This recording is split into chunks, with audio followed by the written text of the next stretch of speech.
What's up guys, my name is Jack, you're watching JBTCG, and today we're going to talk about my top 5 investments for the month of August. But before I go over my top investments for the month of August, let's quickly do a recap of my top 5 investments for the month of July. We'll look to see if there's any noticeable moves over the past month and whether I still think it was a good pickup. So my number 5 pickup for the month of July was XY sleeve booster packs, and specifically art sets of these booster packs. Now the main reason I stated that I want to pick these up was I want to get in on them now before Megas get reintroduced to the TCG. Now obviously Megas didn't get reintroduced into the TCG in the last month, and there was no massive spikes in XY products, so these sleeve booster packs didn't move very much. But I got some great deals and I bought Primal Clash packs for under $18 per sleeve booster pack. My number 4 pickup for the month of July was Temporal Forces booster boxes. I want to buy them below $100 ideally, ship, taxes, everything.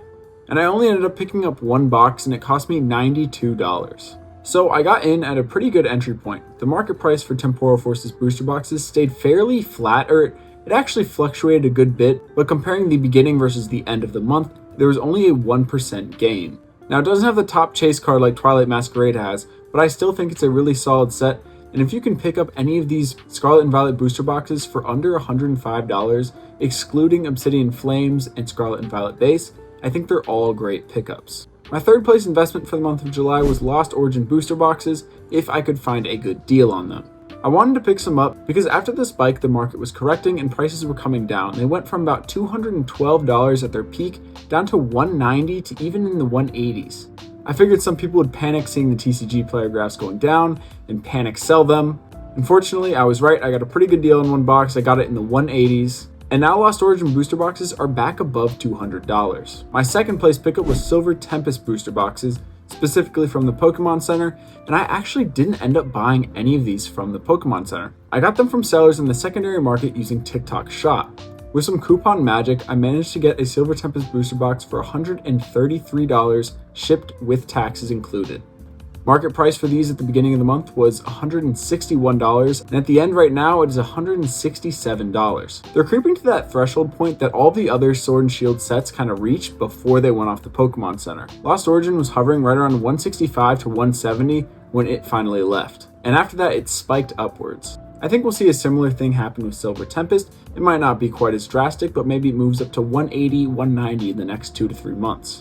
And finally, my number 1 pickup for the month of July was Fusion Strike sleeve boosters from the Pokemon Center. If you buy it from the Pokemon Center, it's $3.99 per pack, and if you spend over $20, then shipping is free. The market price per sleeve booster pack at the beginning of the month was $5.79, and by the end it broke the $6 barrier and reached $6.01 today. Alright, enough of the recap, let's get into my top investments for the month of August. For my number 5 pickup, I have Kingdra and Greninja EX SIR boxes. Specifically, I want a case of each. Now, do I think this will perform as well as something like a Twilight Masquerade booster box? No, probably not, but I like the products, I really like the promo cards, and I think it's a cool novelty product, and I think people will really look for it in the future. Now, the actual set and the packs that come in these boxes, Shrouded Fable, isn't looking very good, but those promo cards are really, really nice. The cost per box that I will aim to look for is around $25 per box. If I can get it around there or cheaper than that, I'll be happy. For number 4, I have Temporal Forces and Paradox Rift booster boxes under $105, shipped, taxes, everything. Both of these sets I think are going under the radar, especially with all the hype around Twilight Masquerade and that Greninja EX. So I want to build up my positions in these sets while people are focused on other things.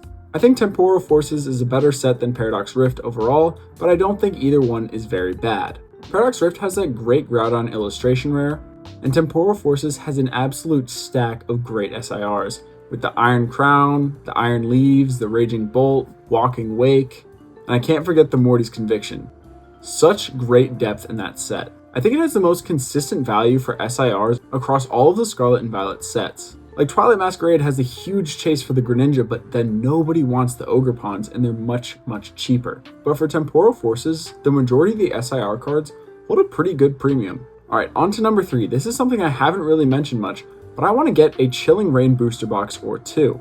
Now let me explain why. If you guys haven't seen, I made a formula that calculates the value in each set and compares it to the booster box price to estimate the amount of growth potential that that set has. I believe the title of the video was something along the lines of what is the best Sword and Shield set to invest in now. But if you haven't watched it, spoiler alert, Chilling Reign actually won. It barely beat out Evolving Skies. This set has insane depth, and like last month with Lost Origin where it was slowly coming down, Chilling Reign has been slowly coming down across the market. I've seen eBay listings right around $205. And I think for the value that's in the set and in the singles, I think that booster box price is just undervalued. The pull rates for Chilling Reign are really rough, but the amount of great alt arts in this set just can't be ignored. I'm a big fan of this set, and it has some great chase cards. The Blaziken, the Moltres, all the Galarian birds, honestly. I think it's a really cool and unique set, and I'm definitely going to pick some up. Alright, number 2, this is going to be Deja Vu again. This is Fusion Strike sleeve booster packs, but this time I have a twist. So again, these are going to be from the Pokemon Center, so $3.99 per pack, and then if you spend above $20, you get free shipping. But for this month, I think it's from August 2nd to August 18th, they're releasing World Pikachu promo cards, and you get them with purchases from the Pokemon Center. So this is similar to the Special Delivery Charizard or the previous World's promo cards. Now, if I can buy Fusion Strike sleeve booster packs at around $4 per pack, when the market value per pack is $6, and then I get a free promo card on top of that, that's an insanely good deal. Now, is this promo card worth a ton of money? No, it likely won't be. Last year's World's promo card is worth around $5 to $7 right now. But what I'm thinking of doing is buying a couple of packs at a time. Say 10 packs, so I spend $40. I get the free shipping, and then I get the promo card on top of that. If we go by market value and we estimate the World promo card at being around $6, that's giving us $66 of value for it'll be around $43 including taxes. So spending $43 to get $66 in value, that is an insanely good deal. Now before we get to number 1, I wanted to give a quick honorable mention to Evolving Skies sleeve booster packs. This is a set that's getting really expensive, and products like the booster box and the ETB are just getting out of people's price range. And usually when this happens, people start to trickle into the sleeve booster pack game. They want to collect something from the set and have something to display, and generally 3-pack blisters aren't the most displayable things in the world, but sleeve booster packs with that full panel of artwork on the front are fairly collectible. But I'm going to be keeping an eye out, and if I find any deals on these Evolving Skies sleeve booster packs, I'm going to pick some up. And finally, at number 1, I have Pokemon Center ETBs from the Sword and Shield era in case form. Now we'll break this down in parts. First, why Pokemon Center ETBs? Well, many of you guys may not know this, but the Fusion Strike Pokemon Center ETB has sold out.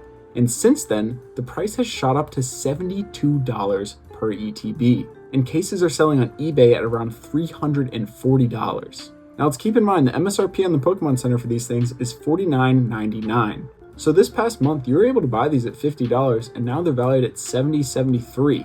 I don't see a reason why the other Pokemon Center ETBs from the Sword and Shield era won't follow suit. I absolutely think that the Lost Origin Pokemon Center ETB is going to be a great investment. It's a really cool alternate artwork of the ETB, the Blood Red Giratina.